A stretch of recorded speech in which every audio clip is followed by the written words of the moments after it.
नमस्कार दोस्तों। एग्ज़ाम में हमको अक्सर स्पोर्ट्स से रिलेटेड क्वेश्चन ज़रूर देखने को मिलते हैं।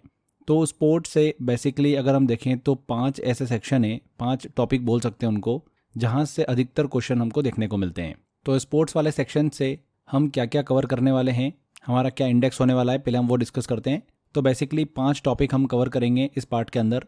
पहला टॉपिक होगा हमारा खेल और खिलाड़ियों की संख्या से रिलेटेड। अक्सर खेल और खिलाड़ियों की संख्या से रिलेटेड क्वेश्चन एग्जाम में पूछ लेते हैं कि पोलो खेल में कितने खिलाड़ी जो है वो खेलते हैं, या फिर रग्बी में बोल सकते हैं कि कितने खिलाड़ियों के द्वारा पार्टिसिपेट किया जाता है या खेला जाता है, तो वो हमको बताना होता है।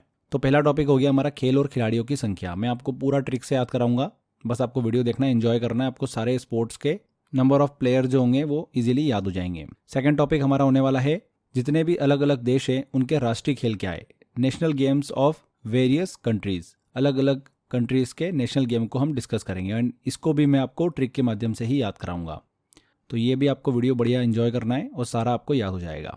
तीसरा लेक्चर होने वाला है हमारा खेल संबंधी महत्वपूर्ण पुरस्कार। खेल से रिलेटेड जो भी पुरस्कार होते हैं वो हम इस लेक्चर में डिस्कस करने वाले हैं, जैसे कि अर्जुन पुरस्कार हो गया, मेजर ध्यानचंद खेल रत्न पुरस्कार हो गया, ऐसे बहुत सारे पुरस्कार है, वो हम इस पार्ट में डिस्कस करेंगे। चौथा हमारा पार्ट होने वाला है खेल और उससे संबंधित ट्रॉफीज। ये भी मैं आपको इंपॉर्टेंट जितनी भी ट्रॉफीज़ है जो बार बार एग्जाम में पूछी जाती है वो ट्रिक से याद कराऊंगा। एंड उसके अलावा भी कुछ ऐसी इंपॉर्टेंट ट्रॉफी है जो कि पूछने के चांसेस बन जाते हैं या फिर आने वाले टाइम में पूछे जा सकते हैं, वो भी मैं आपसे डिस्कस करूंगा। पांचवा हमारा लेक्चर होने वाला है स्पोर्ट्स टर्मिनोलॉजी।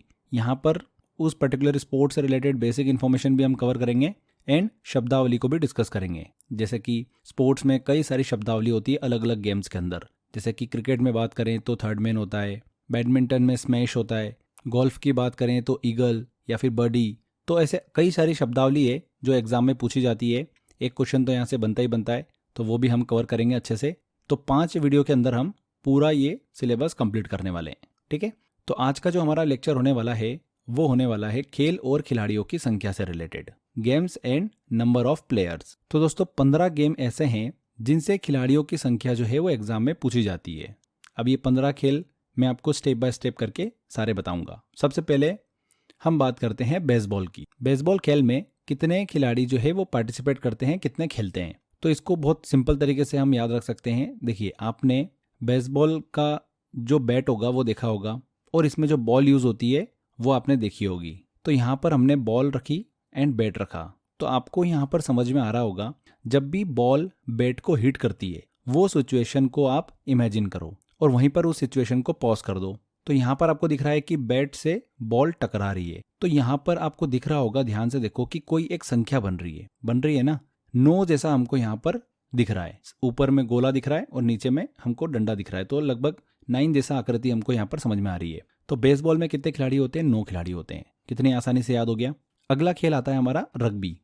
रग्बी जो खेल है फ्रेंड्स, इस खेल को सही तरीके से जीतने की एक ट्रिक होती है रग्बी को। वो ट्रिक जो है वो कौन बता रहा है पता है आपको? वो बता रही है बी मतलब मधुमक्खी। तो चलिए मधुमक्खी के पास चलते हैं, वो आपको अच्छे से समझाएगी। तो यहाँ पर जैसा कि आप देख पा रहे होंगे कि एक बी है, मधुमक्खी है, ये क्या कर रही है, रग जो होता है, रग को हम बोलते हैं कालीन, बोलते हैं ना, तो रग जो है उस रग के ऊपर ये स्ट्रेटेजी बता रही है। कौन बता रही है? बी बता रही है। तो रग बी ऑटोमेटिक हमको यहाँ पे समझ में आ रहा है। रग मतलब क्या हो गया? एक कारपेट हो गया, एक कालीन टाइप हो गया, जिसके ऊपर बी जो है मतलब मधुमक्खी वो स्ट्रेटेजी बता रही है। वो क्या स्ट्रेटेजी बता रही है? वो ये बोल रही है कि अगर आप एक गोलकीपर रख लो और 5 डिफेंडर रख लो तो आपको कोई भी टीम हरा नहीं सकती। तो ये स्ट्रेटेजी जो है ये कौन डिस्कस कर रही है? बी डिस्कस कर रही है। और आप बी को भी देख सकते हैं, मधुमक्खी को भी देख सकते हैं, बहुत ही प्रोफेशनल लग रही है, बिल्कुल कोच जैसा लग रही है, क्योंकि इसने यहाँ पर कोट भी पहन रखा है। जो कोच होते हैं वो क्या अक्सर कोट में हमको दिखाई देते हैं,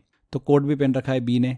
तो आपको यहाँ पर पूरी एक इमेज आपके दिमाग में सेट हो रही है कि एक रग है, रग के ऊपर में रग्बी का डायग्राम बना हुआ है पूरा सा, और वो स्ट्रेटेजी डिस्कस कर रही है। बोल रही है कि अगर आप एक गोलकीपर रख लो और 5 डिफेंडर के साथ में उतर जाओ खेलने, तो फ्रेंड्स आपको कोई हरा ही नहीं सकता। बाकी खिलाड़ी को भले आप खुला छोड़ दो गेम में, पर ये चीज़ तो आप कर ही लो एटलीस्ट, इसका ऐसा कहना है। तो ठीक है भैया। और यहाँ पर इसने एक कोट पहन रखा है, तो ये इमेज हमारे दिमाग में सेट हो गई है। अब मैं आपको बताने वाला हूँ। यहाँ पर देखिए फ्रेंड्स, इसने क्या बोला? एक गोलकीपर और 5 डिफेंडर, तो 1 और 5 क्या बना? 15। तो रग्बी में खिलाड़ियों की संख्या कितनी हो गई? 15 हो गई।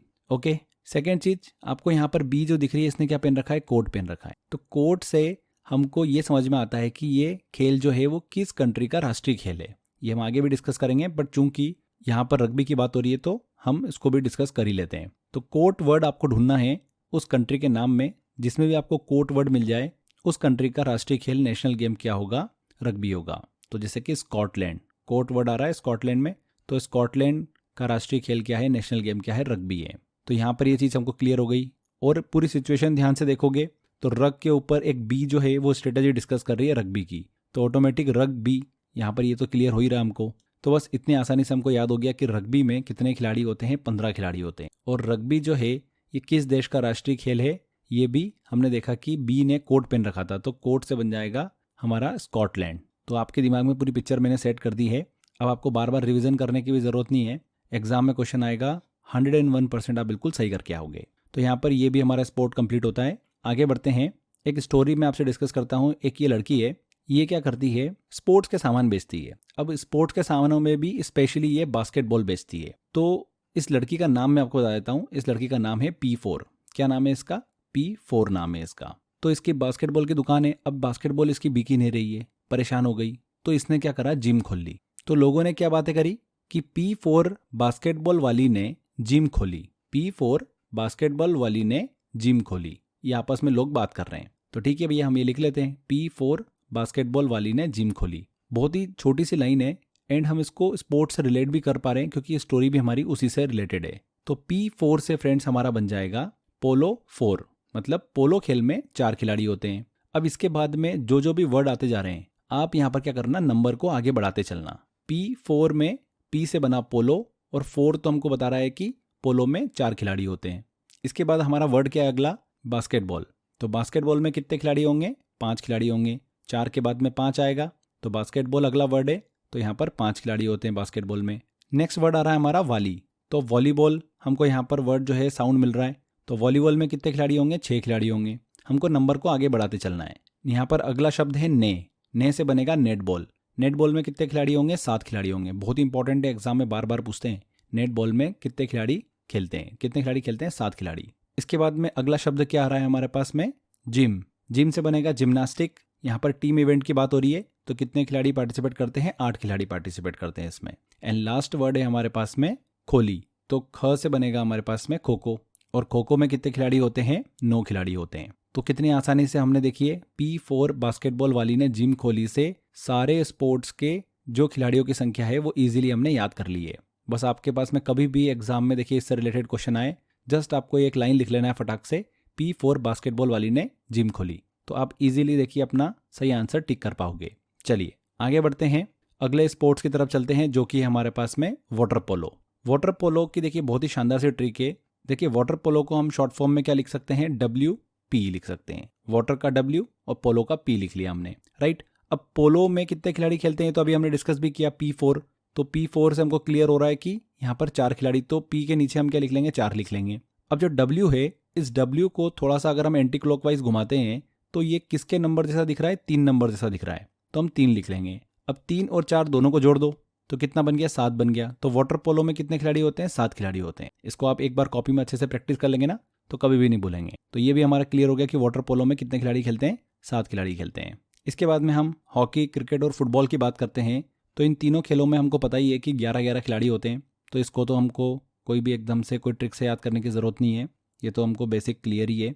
नेक्स्ट आता है हमारा tennis and table tennis. Tennis और टेबल टेनिस में single and double team event भी होता है, तो 1 या फिर 2 खिलाड़ी। तो यहाँ पर हमको ये भी क्लियर हो गया, टेनिस और टेबल टेनिस, राइट। आखिरी में बचता हमारा एक खेल जो कि है कबड्डी। कबड्डी तो हम बचपन से खेलते आए हैं, सभी लोगों ने ऑलमोस्ट कबड्डी खेला होगा।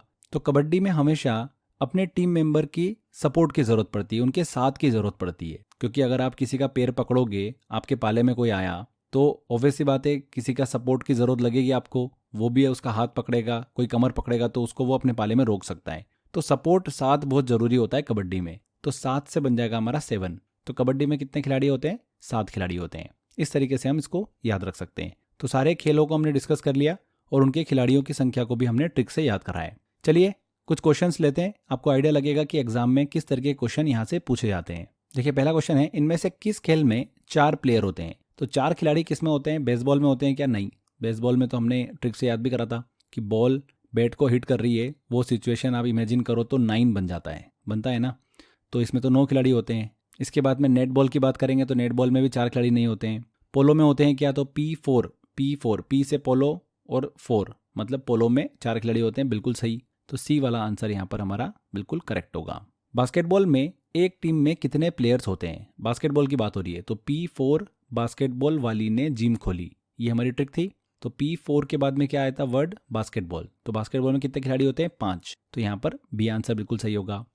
नेक्स्ट क्वेश्चन है, रग्बी में एक टीम में कितने प्लेयर होते हैं? तो रग्बी में कितने प्लेयर होते हैं?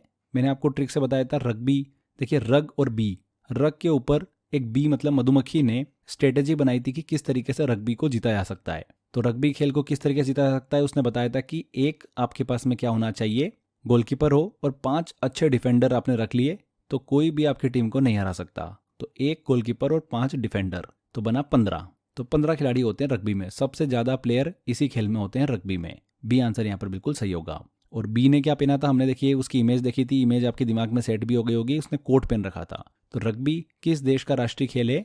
स्कॉटलैंड का। कोट वर्ड आ रहा है स्कॉटलैंड में, तो इजीली आपको समझ में आ जाएगा। तो यहाँ पर फ्रेंड्स ये हमारा पहला लेक्चर कंप्लीट होता है जिसमें हमने खेल और उससे रिलेटेड खिलाड़ियों की संख्याओं को ट्रिक से याद किया है। बहुत ही छोटा सा टॉपिक है, बट यहाँ से कभी कभी एग्जाम के अंदर क्वेश्चंस पूछ लेते हैं और ये क्वेश्चन गलत करने का मतलब है कि हमारा सिलेक्शन नहीं होना। तो इसलिए हमको ये छोटी छोटी चीज़ें एग्जाम में गलत नहीं करना है। तो यहाँ पर हमारा ये वीडियो कंप्लीट होता है। आप अच्छे से टेस्ट की प्रैक्टिस करो। टेस्ट वाले सेक्शन में मैंने और भी क्वेश्चंस दे रखे हैं, आपको अच्छे से टेस्ट लगाइए। मिलते हैं अगले वीडियो में, मेहनत करते रहिए। Till then bye bye.